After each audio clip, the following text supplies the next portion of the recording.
નમસ્કાર. આજથી લગભગ 7થી 8 દિવસ પહેલાં પાથાવાડામાં માર્કેટની વચ્ચોવચ્ચ પોલીસ સ્ટેશનથી 200 મીટરના અંતરે કચ્છી કિંગ દાબેલીની દુકાન હતી. એ દુકાનમાં ત્યાંના પાથાવાડાના 4-5 લુખ્ખાઓ આવે છે. લુખ્ખાઓ આવી અને ધાક ધમકી, દાદાગીરી અને મારામારી કરે છે.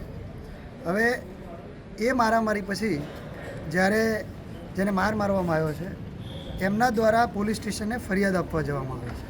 હવે એ ફરિયાદ લેતા વિચાર કરો, લગભગ 4 કલાક ફરિયાદ લેતા કર્યા. અને એ ફરિયાદ જ્યારે લેતા હતા એ જ દરમિયાન પોલીસ સ્ટેશનના માણસ ભેમાભાઈ એ જેણે માર્યા છે, જે લુખ્ખાઓ છે, જે અસામાજિક તત્વો છે, જેમનો ધંધો લુખ્ખાગીરીનો છે, એમને જઈને સમાધાન માટે સમજાવે છે. એનો મતલબ એમ થાય ને કે ભાઈ આ લુખ્ખાઓને સાચવવાવાળું કોણ છે? પોલીસ છે. એના પછીની વાત કરું કે ચલો ફરિયાદ લખાઈ ગઈ, 5 માણસો વિરુદ્ધમાં ફરિયાદ લખાણી. એના 2-3 દિવસમાં 2 આરોપીને પોલીસ પકડે છે, પોલીસ સ્ટેશનમાં લાવે છે. હજુ આજના દિવસ સુધી 3 આરોપી ફરાર છે. તો એ 2 આરોપીને જ્યારે 24 કલાકમાં હકીકતમાં જે ફરિયાદ દાખલ કરવાની હતી એ દાખલ ના કરી અને જે આરોપીને સરસ મજા આવે, જેને કોઈ તકલીફ ન પડે, જેને કોઈ ડર ના લાગે એવી પોલીસ દ્વારા ફરિયાદ લખવામાં આવી. અને જ્યારે ફરિયાદ લખી અરેસ્ટ કર્યા અને 24 કલાકમાં જેવા 2 આરોપીને છોડવામાં આવે છે તો એ આરોપી એમના પોતાના મોબાઈલમાં ઇન્સ્ટાગ્રામ અને ફેસબુકના સ્ટેટસ મૂકે છે કે ભાઈ અમે મારીને આવ્યા છીએ, જેલમાં જઈને આવ્યા છીએ અને હજુ પાછા મારશું. અને એ જે મારવાનો વિડીયો છે એમના પોતાના સ્ટેટસ પર ચડાવે છે. અને કે પાથાવાડામાં તો પાથાવાડા સરકાર અમારી છે. એનો મતલબ કે અહીંયા કોઈ પોલીસનું રાજ નથી, અહીંયા તો અમારું રાજ ચાલે છે, અમે જે કહેશું એમ થશે. એનો ચોખ્ખો મતલબ એવો થાય છે.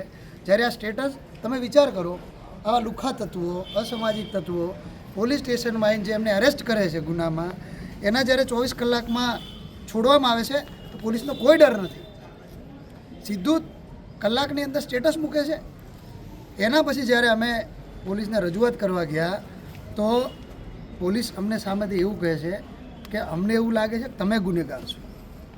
એનો મતલબ એમ થાય છે કે તમે જો પાથાવાડા પોલીસ બારડ સાહેબ અને એમનો જે સાથીદાર છે ભાઈ ભેમાભાઈ, જો તમે ત્યાં ડ્રગ્સ વેચો, દારૂ વેચો, લુખ્ખાગીરી કરો, ક્યાંકથી રૂપિયા પડાવીને લાવો, ચોરી કરો અને જો એ ચોરીના અને બધા રૂપિયા તમે પોલીસ સ્ટેશનમાં આપો તો તમને જેમ કરવું એમ કરી શકો, તમે શાંતિથી વેપાર ધંધો કરતા હો, તો એના માટે પોલીસ સ્ટેશન કે પાથાવાડાની પોલીસ છે નહીં. અને એવું નહીં કે આ કચ્છી કિંગ એક દાબેલીમાં ઘટના બની છે. લગભગ મેં પોલીસ સ્ટેશન ત્યાં ગયા પાથાવાડા, તો ત્યાંના વેપારી બજારના દરેક માણસનું એ જ કહેવું હતું કે આ લુખ્ખાઓનો એટલો બધો ત્રાસ છે કે અમે અમારો ધંધો કરી શકતા નથી. અને આ પાથાવાડા પોલીસ સ્ટેશનના પીઆઈ બારડ સાહેબ અને એમના સાથીદાર જે વહીવટદાર છે, જે કટ કમિશન ટકાવારી જે ભેગું કરે છે લઈને, એવા ભેમાભાઈ ચૌધરી આ બંને મળી અને લુખ્ખાઓને છાવરે છે અને ત્યાં લુખ્ખાગીરી કરવા દે છે. તો એના અનુસંધાને અમે આજે એસપી સાહેબને રજૂઆત કરી કે આવું જ ચાલતું રહ્યું તો આજે તો સમજો ખાલી મારામારી થઈ છે, લાકડી લઈને મારવા આવ્યા છે. આવનારા 2-5 વર્ષ પછી આ તો તમે તૈયાર કરો છો, તમે મર્ડર માટે તૈયાર કરો છો માણસોને કે આ તો તમે લાકડી મારી છે, મારામારી કરી છે.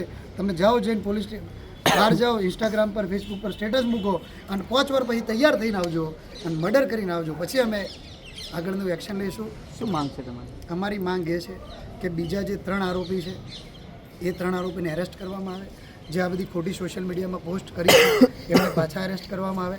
આ પાથાવાડાના માર્કેટમાં ટોટલ લુખ્ખાગીરી બંધ કરવામાં આવે અને જે આ પોલીસ ડ્રગ્સનો, દારૂનો હપ્તો લે છે એમને સસ્પેન્ડ કરવામાં આવે એવી એસપી સાહેબને મેં માંગણી કરી છે.